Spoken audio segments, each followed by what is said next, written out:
Bonjour. Dans la série des contes de notre enfance et de leurs secrets cachés, en particulier les secrets liés à l'alchimie, je vais vous parler dans cette vidéo de celui-là, un des plus connus, le petit chaperon rouge. Tout le monde le connaît. Oui, peut-être parce qu'il le faut.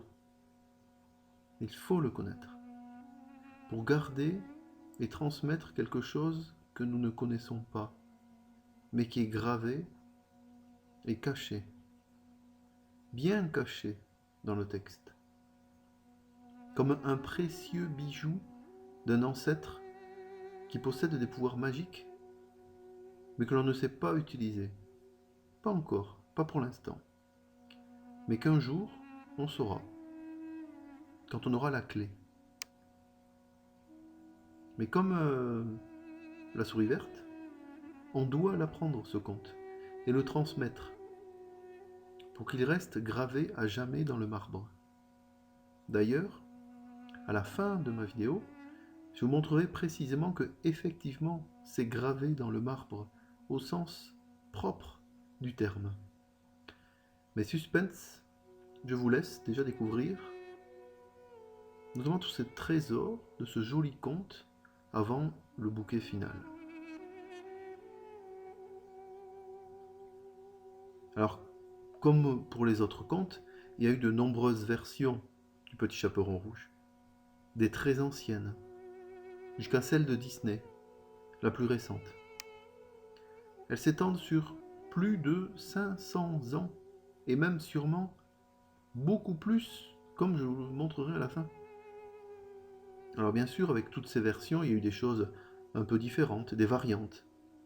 Mais beaucoup de points communs restent présents dans toutes, et pour cause. Vous comprendrez là aussi. Alors les deux versions les plus connues, bon, par Disney, sont la version de Perrault, le conte de Perrault, et celle des frères Grimm. Alors l'histoire de Perrault, elle finit mal, et celle des frères Grimm, elle se finit bien. Mais le cheminement est le même. Donc on va voir cette dernière, celle des frères Grimm, mais comme j'ai déjà dit, on retrouve les mêmes symboles un peu partout.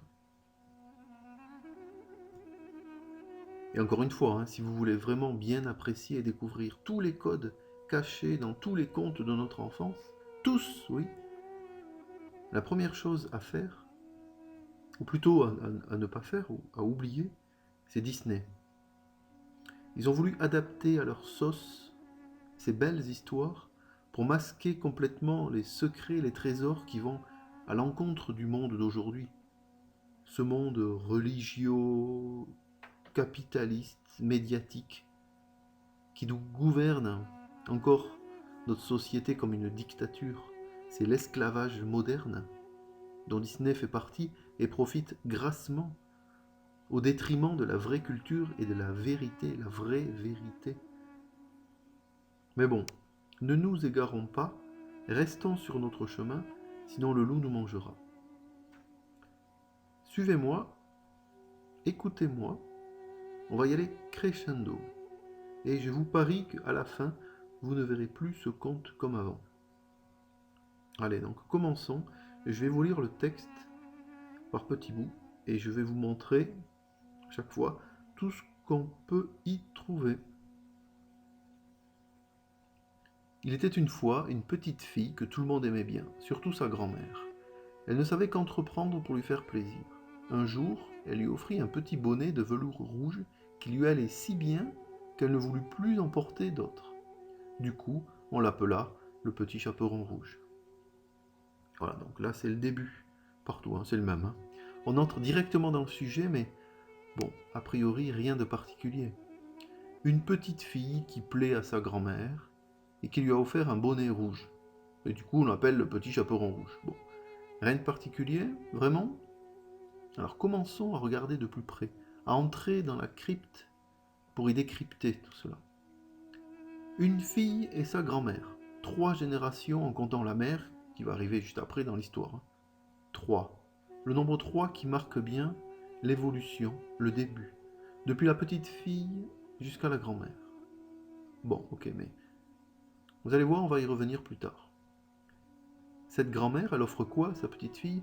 Un bonnet de velours rouge. Bon, un peu bizarre quand même, hein, une grand-mère qui offre un bonnet en velours en plus, rouge. Rouge, bon ok. Et rouge, c'est quand même la couleur du sang, de la rage, de la colère. En totale opposition avec cette petite fille, dont on nous dit que tout le monde l'aimait. Bah, le bonnet, c'est quand même le grand symbole de la révolution, de la liberté, porté à l'origine par les Phrygiens et qui marque la lutte contre l'esclavage, mais porté aussi par les rois mages. Encore avant, guidé par l'étoile du compost pour faire briller la lumière divine dans les ténèbres les plus sombres. Bon. Et plus récemment, le bonnet rouge, le mouvement bonnet rouge, c'est celui qui s'est fait connaître pour s'opposer au matraquage des travailleurs et aux plans sociaux pour financer les grands groupes. Et puis ce bonnet, il est en velours. Bon, moi je suis pas expert en tricot, hein, mais le velours, hein, quand on cherche un petit peu, on trouve que c'est une sorte de tissage très complexe qui demande beaucoup de travail. On n'aurait pas lui faire un bonnet en laine classique, la grand-mère, elle tricote, elle fait un bonnet, puis voilà. Hein. Ben non. Donc forcément, il y a quelque chose derrière. Alors le velours, il peut être fait avec de la laine, du coton, de la soie, n'importe. En fait, comme j'ai dit, c'est une technique. Il est caractérisé par 2 couches, comme on le voit sur le schéma. 2 lignes, en fait, et 2 surfaces. Une très lisse, douce, et l'autre couverte de poils très serrés, denses, durs. C'est donc le nombre 2 qui sort de tout cela. 2 lignes de tissu, un ras et un dense. Les opposés, complètement opposés, réunis ensemble. La dualité sur la tête de la petite fille. Doux et dur, réunis dans la petite fille. Bon, on le verra plus tard, mais on le retrouvera. Hein. Comme le soleil et la lune. Pareil. Et pour dire aussi que finalement la quête, elle est complexe, aussi complexe que le velours. Et que sur le chemin, il y a des dangers de 2 types. Et nous allons le voir aussi par là. Alors le velours, il est complexe, d'accord, ok, mais il mène à quelque chose de grand. En effet, hein, ce tissage, tout ce qui est en velours, hein, c'est ce que l'on retrouve sur les grandes robes des rois, des tapisseries, et bien d'autres ornements de luxe. Et du coup, on l'appelle le petit chaperon rouge. Mais un chaperon, c'est plutôt une grande capuche qui couvre une grande partie du corps, quasiment de la tête aux pieds. Regardez, hein, sur toutes les images, la petite fille, elle est couverte complètement. Alors qu'un bonnet, c'est qu'un bout de tissu sur la tête. Hein. D'accord, par le 2 du velours, le 3 de sa grand-mère et la couleur rouge, on voit un petit peu des choses qui commencent à se dessiner. Hein. Et ce bonnet l'a couverte comme une protection. Comme si le bonnet acheminait tout le long du corps de la petite fille, aidé par ces nombres de 3 et la couleur rouge. Nous sommes presque sur un chemin ici. Encore une fois, hein, dominé par le 2, les 3, le rouge et la dualité du monde. Mais ce chemin est dense et complexe. Mais en tout cas, de sûr, il y a des indices. Bon, ça commence doucement, hein, vous voyez, mais continuons. Vous allez dire, ouais, bon, tu nous baratines tes trucs là, mais bon. Non, non, vous allez voir. Un jour, sa mère lui dit, viens voir, chaperon rouge, voici un morceau de gâteau et une bouteille de vin. Porte-les à ta grand-mère, elle est malade et faible, elle s'en délectera. Fais vite, avant qu'il ne fasse trop chaud. Bon. Donc voilà, donc la maman arrive, ce qui nous fait bien 3, hein, les 3 générations, de 3 sexes féminins en plus. 3 femmes. Symbole à la fois, le féminin symbole à la fois d'innocence, mais aussi de perfection, de mystère et de magie. Les fées ne sont que de sexe féminin. Et de l'autre côté, la plupart des démons, notamment les plus grands, ils sont masculins.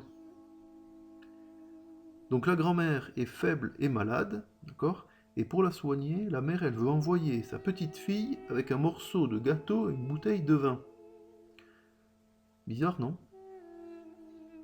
Pas sûr que les médecins ils approuvent hein, du gâteau et de l'alcool pour soigner. Et elle l'envoie à l'aventure toute seule. En plus, on va voir hein, plus tard, hein, vous savez bien, hein, va falloir qu'elle traverse une forêt dangereuse. Hein. Bon, c'est pas Dora l'exploratrice quand même, hein, mais... Et en plus, on nous dit elle doit faire vite avant qu'il ne fasse trop chaud. C'est dans le texte, hein, vous pouvez voir. Hein. Pas trop noir, hein, pas avant que la nuit tombe, comme on pourrait le penser, mais non, non, avant qu'il ne fasse trop chaud. Bizarre là aussi, non trop chaud dans la forêt. Bravo les Grimm. Vous n'allez pas nous la faire à l'envers là, hein, c'est clair, il y a encore des choses derrière tout cela. Le gâteau et le vin, tout les oppose. Le gâteau, c'est plutôt la douceur, le sucre, le miel, le féminin. Alors que l'alcool, c'est l'inverse. C'est la dureté, le rude, l'acide, le masculin. Et donc gâteau et vin, en quelque sorte, ça représente une sorte de dualité. Un petit peu comme le velours, hein, avec les poils durs, denses d'un côté, puis ras, souples de l'autre côté. Donc gâteau, vin, c'est féminin, masculin. Positif, négatif. C'est la douceur du mercure et la rudesse du soufre. Là, encore une fois, c'est la lune et le soleil.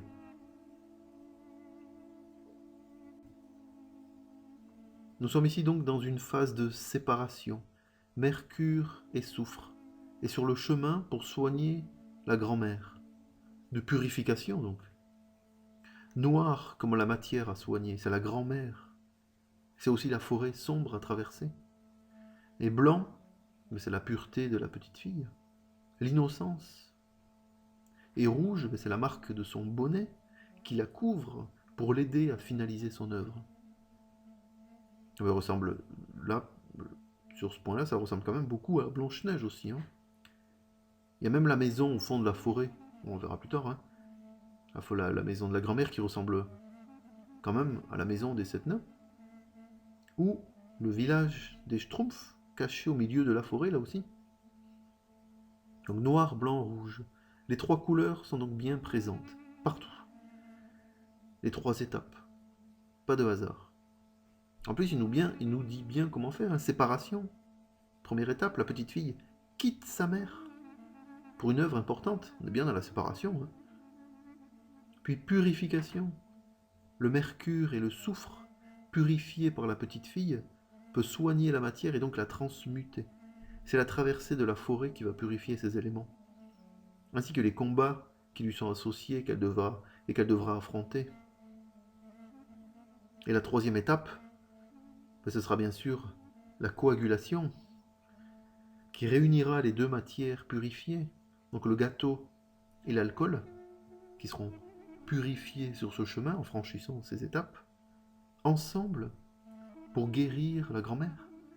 C'est le mariage alchimique du soufre et du mercure, purifiés pour une œuvre unique.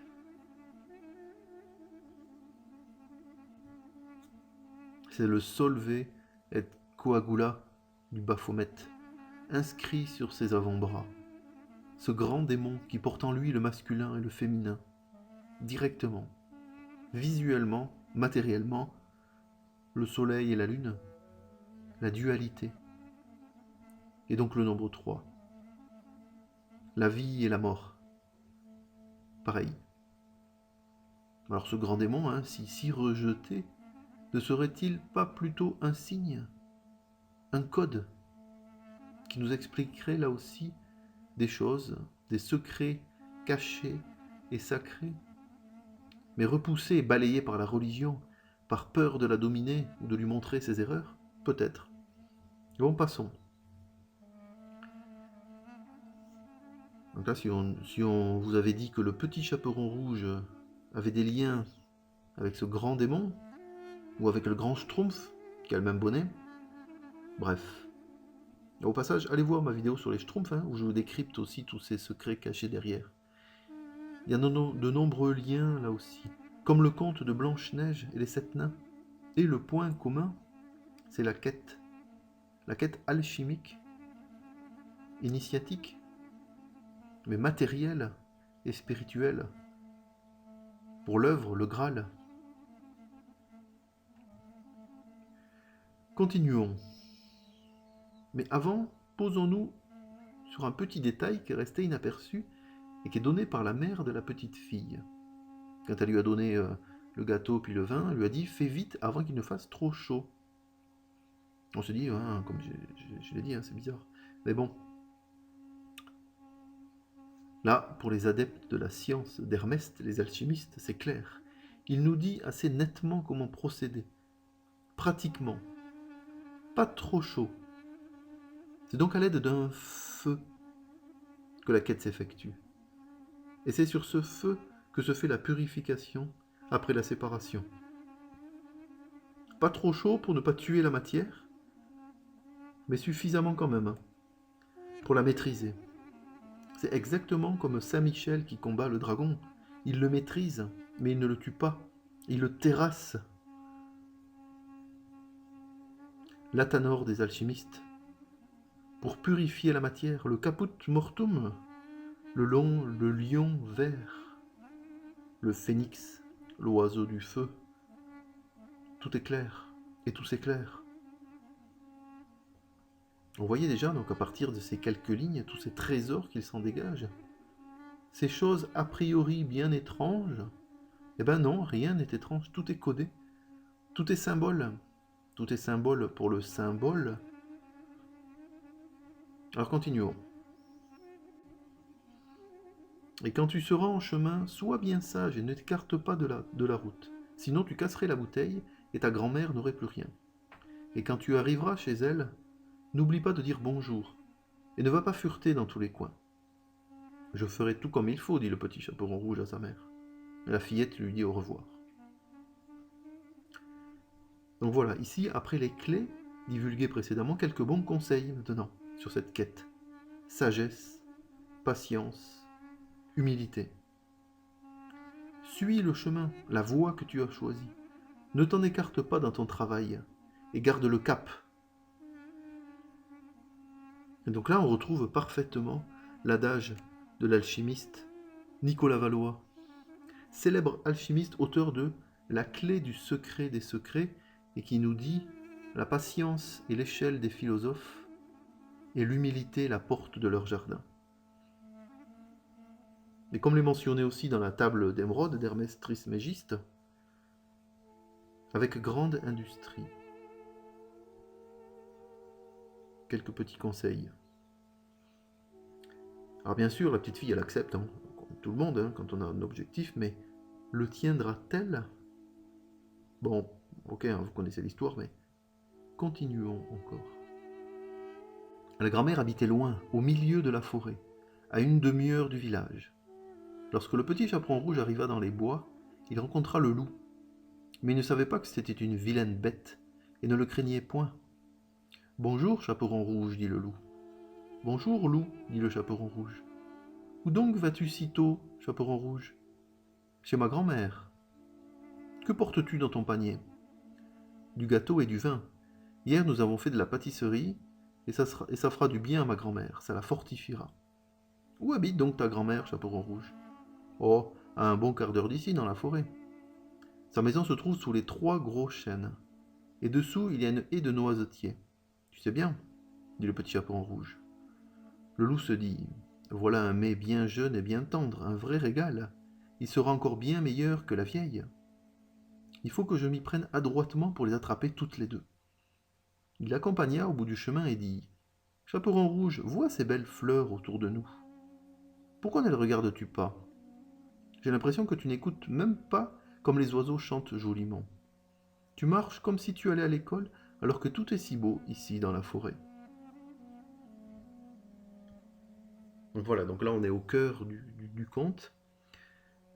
Alors, déjà on nous dit que la grand-mère, elle habite loin, en plein milieu de la forêt, Et ensuite, on apprend par la petite fille que sa maison se situe sous les 3 gros chênes au-dessus d'une haie de noisetiers. Bon, pas de hasard, bien sûr, on va voir ça. Hein. Donc la mère, elle envoie sa fille en pleine forêt à une demi-heure, sympa, hein, avec du vin et un gâteau. Bon, ouais, ben au pire, elle peut passer une bonne soirée, la petite, hein, quand même, hein, avec une petite bouteille et un gâteau, ça va. Mais bon, allez, restons sérieux. La forêt, c'est bien sûr le grand symbole du mystère, mais aussi du labyrinthe, là où l'on se perd, là où sont les plus grands trésors, les richesses.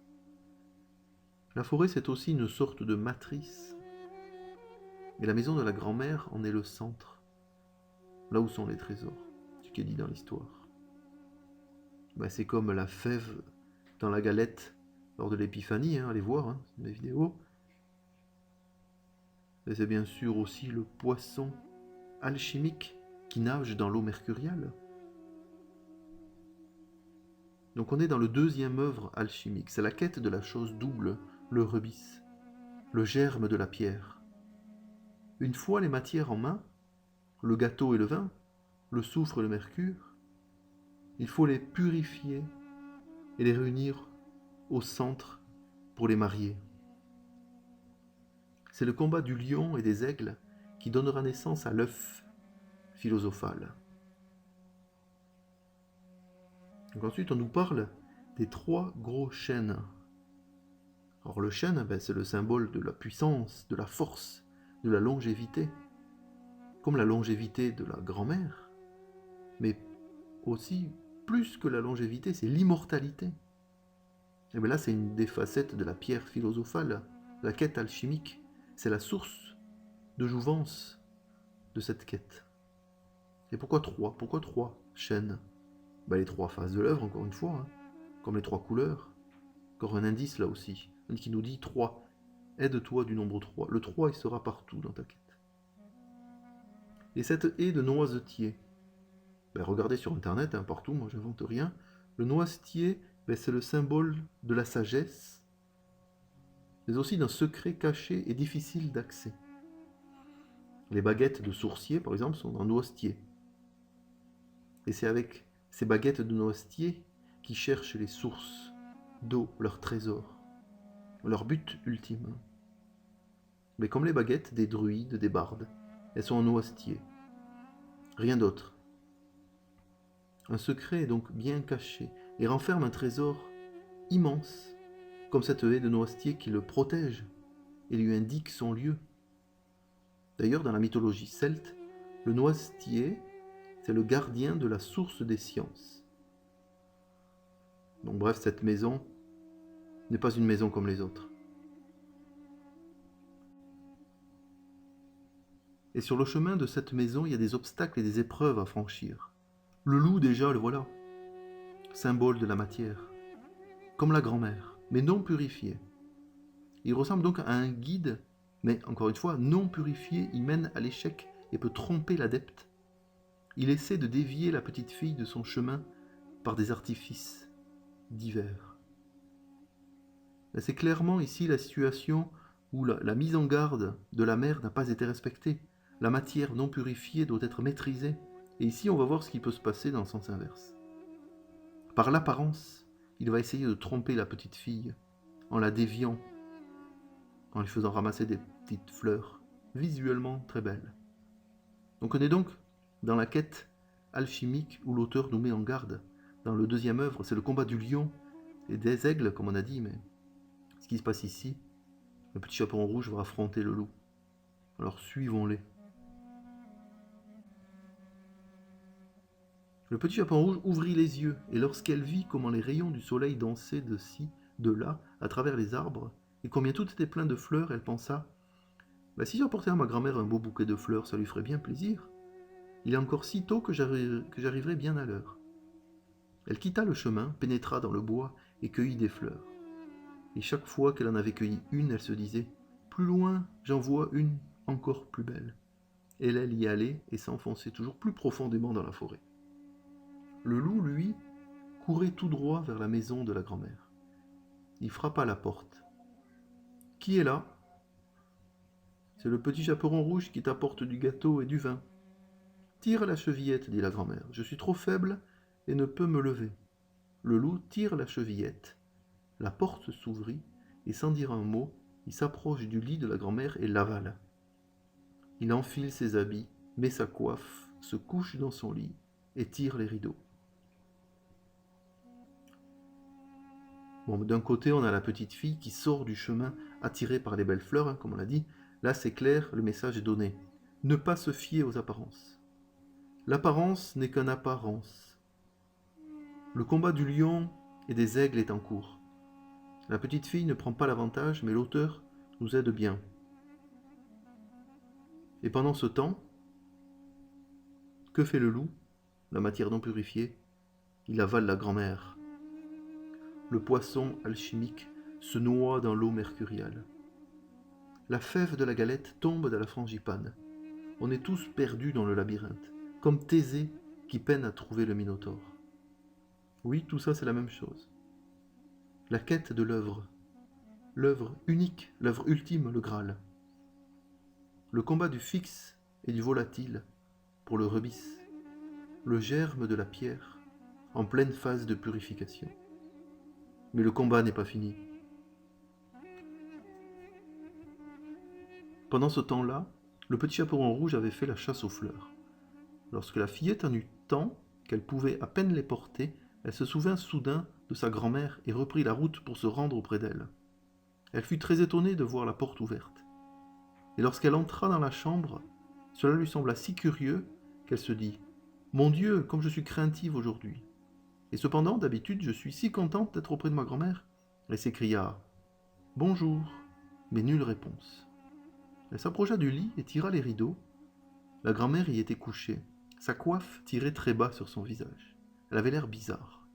« Oh grand-mère, comme tu as de grandes oreilles !»« C'est pour mieux t'entendre. »« Oh grand-mère, comme tu as de grands yeux !»« C'est pour mieux te voir. »« Oh grand-mère, comme tu as de grandes mains !»« C'est pour mieux t'étreindre. »« Mais grand-mère, comme tu as une horrible et grande bouche, c'est pour mieux te manger. » À peine le loup eut-il prononcé ces mots qu'il bondit hors du lit et avala le pauvre petit chaperon rouge.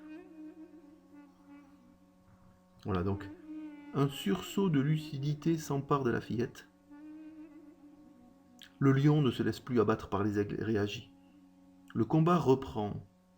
Et donc par les invectives que tout le monde connaît par cœur, l'auteur nous aide encore une fois sur ce chemin difficile.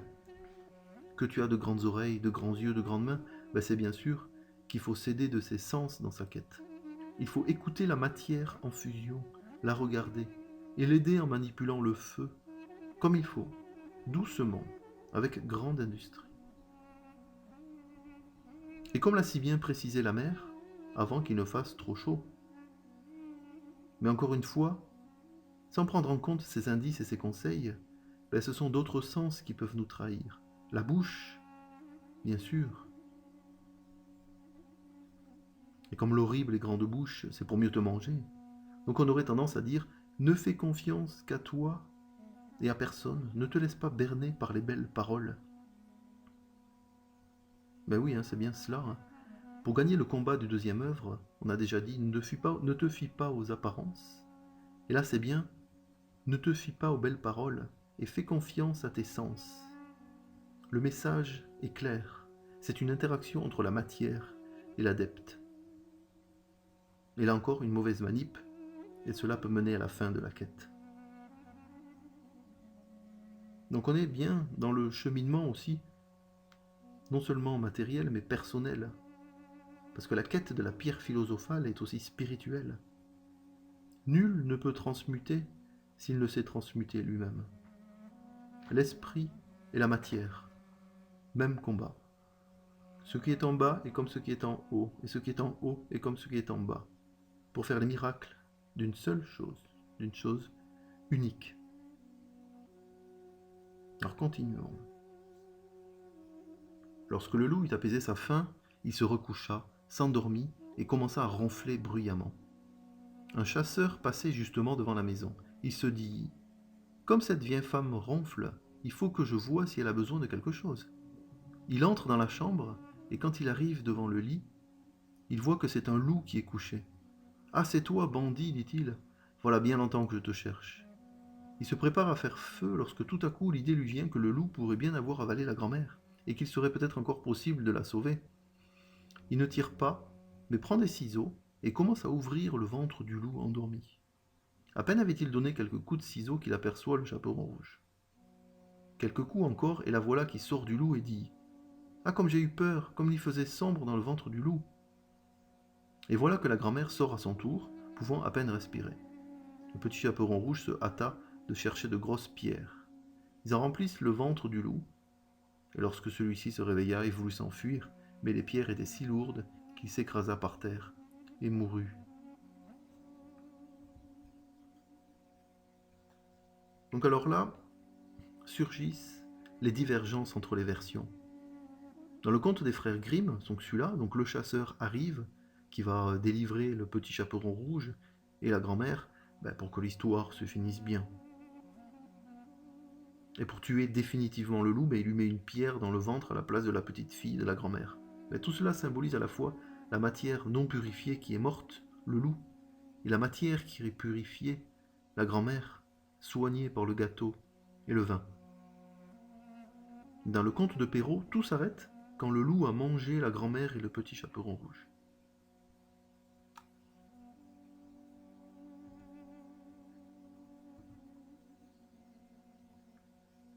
Mais le plus important et que l'on retrouve partout, ce sont bien ces fleurs qui dévient le petit chaperon rouge de son chemin, et les paroles du loup qui indiquent bien le message. Tout cela pour nous dire que la quête est remplie d'obstacles à franchir. Chemin à la fois matériel et spirituel, les épreuves sont similaires. C'est exactement comme la méchante sorcière qui vient tester Blanche-Neige avec son peigne, son corset, sa belle pomme. Et aussi ce que la souris verte subit. Je la mets dans mon chapeau, je la mets dans mon tiroir et dans ma culotte. Tout ça, c'est pareil. Exactement.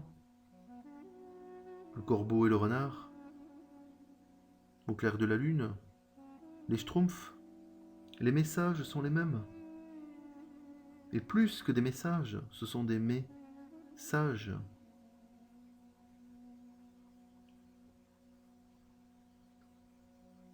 Et donc pour terminer, ils étaient bien contents tous les trois. Le chasseur dépouilla le loup et l'emporta chez lui. La grand-mère mangea le gâteau et but le vin que le petit chaperon rouge avait apporté. Elle s'en trouva toute ragaillardie.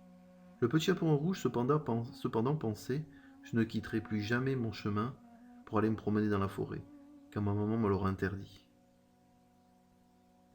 Donc voilà, la grand-mère est rétablie. Le petit chaperon rouge en est devenu plus grande. Elle a compris. Le gâteau et le vin ont franchi ces étapes et ont été purifiés. Le lion a triomphé des aigles. La fève a été retrouvée. Thésée a tué le minotaure. Le germe de la pierre va pouvoir engendrer le phénix rouge, c'est clair. Comme Jason a triomphé avec sa toison d'or, le petit chaperon rouge a triomphé avec son bonnet rouge. Les schtroumpfs ont triomphé de Gargamel, et Blanche-Neige a triomphé de sa belle-mère. Et la petite souris a fait ses 3 petites crottes, etc., etc. Tout ça, c'est la même chose.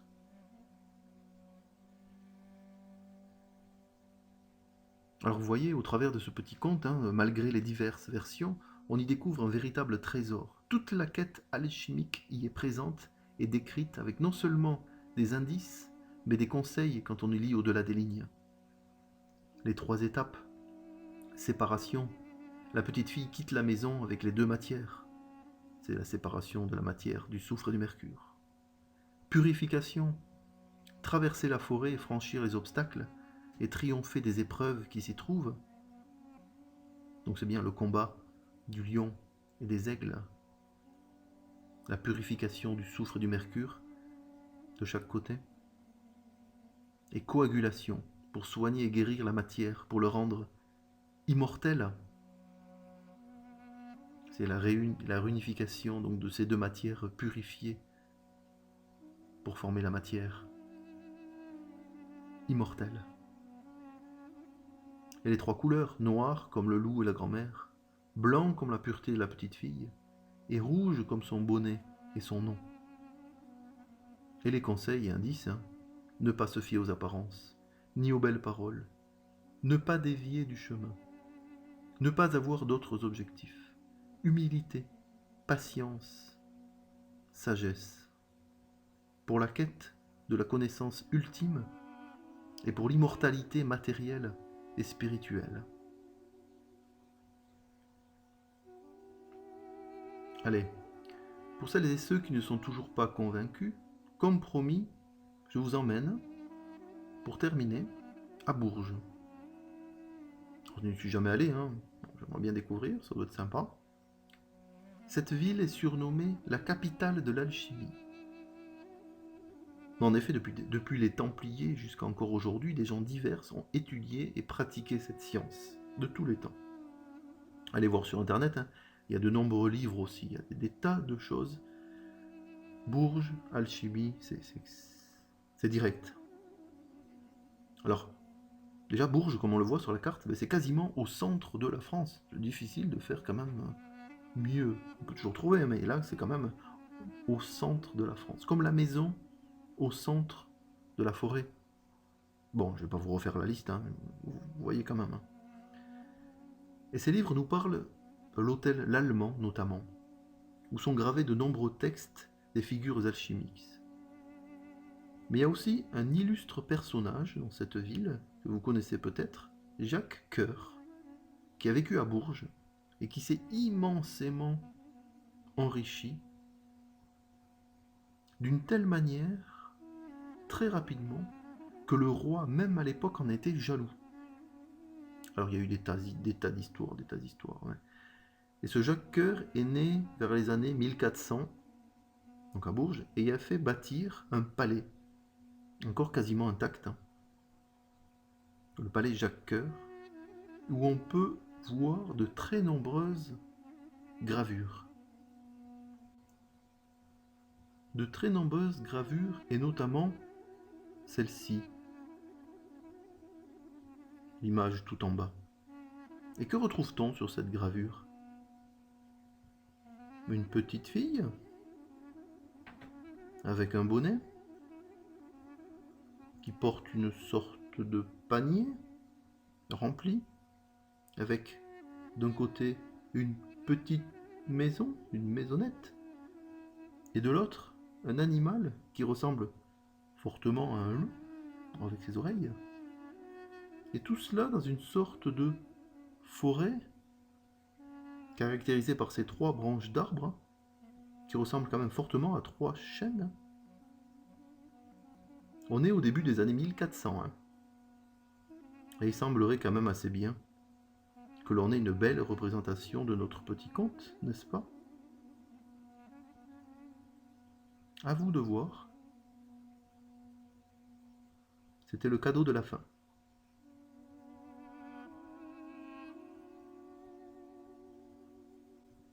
Voilà. J'espère que vous avez passé un bon moment. Et comme toutes mes autres vidéos, commentez, partagez. Tout est gratuit. Je ne fais pas d'argent avec. Le but n'est que de partager ce que je découvre et surtout de continuer à creuser et creuser dans le creuset encore et encore. Merci. À bientôt.